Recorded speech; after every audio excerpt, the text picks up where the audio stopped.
माँ गंगा, माँ यमुना और माँ सरस्वती, जहाँ हुआ इनका संगम वो धरती प्रयागराज है। जहाँ पर छलका अमृत कलश, वहाँ पर लगता मेला महाकुंभ है।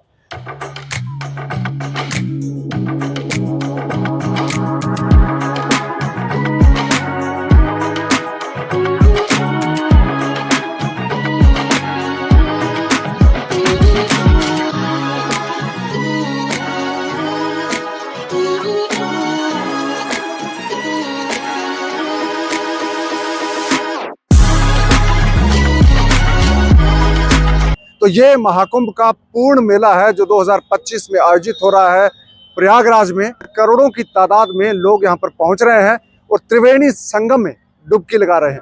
ये जो त्रिवेणी संगम है, इसमें स्नान करना या डुबकी लगाना क्यों पवित्र माना जाता है, तो इसके पीछे कहानी ये है, मान्यता ये है कि यहाँ पर 3 नदियों का संगम होता है।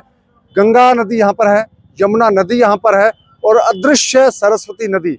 इन तीनों नदियों का यहाँ पर संगम माना जाता है और इस जगह को त्रिवेणी संगम कहा जाता है। ये जो प्रयागराज का त्रिवेणी संगम है, ये इसलिए खास माना जाता है क्योंकि यहाँ पर 3 पवित्र नदियों का संगम होता है। तो ये तीनों नदियाँ कहाँ कहाँ से आकर यहाँ पर मिलती है, इसके बारे में मैं आपको बताता हूँ। बड़ी ही दिलचस्प ये कहानी है। माँ गंगा की यात्रा शुरू होती है हिमालय पर्वत से। हिमालय का जो गंगोत्री ग्लेशियर है, जो 7000 मीटर की ऊंचाई पर है समुद्र तल से, वहां से माँ गंगा की यात्रा शुरू होती है। और ये जो गंगोत्री ग्लेशियर है, ये उत्तराखंड के उत्तरकाशी जिले में पड़ता है और गंगा है वो हरिद्वार से और अलग अलग शहरों से यात्रा करते हुए प्रयागराज पहुंचती है। और दूसरी नदी है यमुना नदी।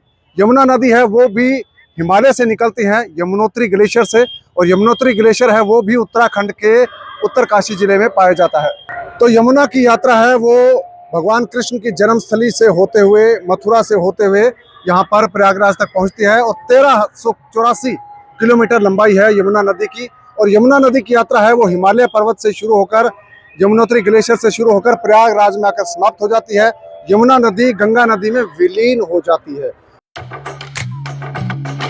और इसके बाद आगे जो है वो पूरी जो दोनों नदियां हैं, गंगा और यमुना, जब मिल जाती हैं, इसके बाद गंगा नदी जो आगे बढ़ती है तो उसको गंगा नदी के नाम से जाना जाता है। इसके बाद आगे यमुना नदी नहीं है। तो यमुना नदी की यात्रा है वो गंगोत्री ग्लेशियर से लेकर प्रयागराज तक है और ये इसकी लंबाई है वो 1384 किलोमीटर के लगभग है। और गंगा नदी की हम बात करें तो गंगा नदी की लंबाई है वो 2500 किलोमीटर के लगभग है। और गंगा नदी का उद्गम स्थल गंगोत्री ग्लेशियर है, वहां से लेकर गंगा नदी हरिद्वार, प्रयागराज, बनारस होते हुए आगे बंगाल की खाड़ी में जाकर वहां पर उनका विलय होता है बंगाल की खाड़ी में। और ये मालदा जिला है बंगाल का, वहां पर गंगा नदी का सफर वहां पर पूरा होता है। तो हिमालय से निकलकर गंगा नदी सफर तय करती है बंगाल की खाड़ी तक का।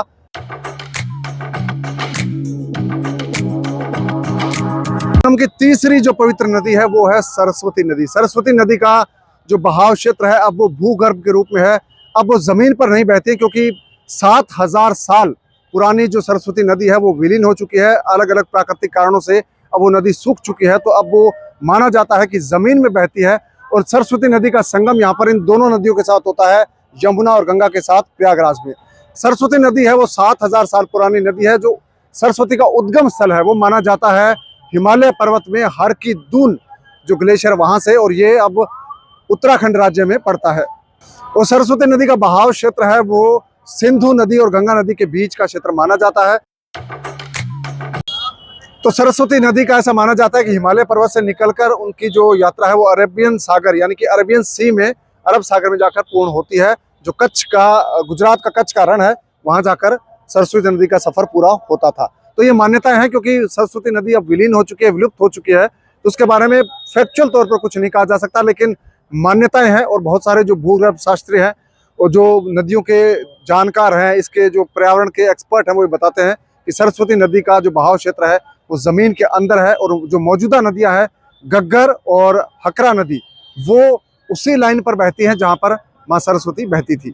तो ये कहानी है 3 नदियों की जो प्रयागराज में आकर मिलती हैं। और तीनों ही नदियों का उद्गम स्थल है वो हिमालय से होता है, यानी कि हिमालय से तीनों नदियां निकलती है, बहकर आती हैं और एक लंबी यात्रा कर कर प्रयागराज में आकर मिलती हैं।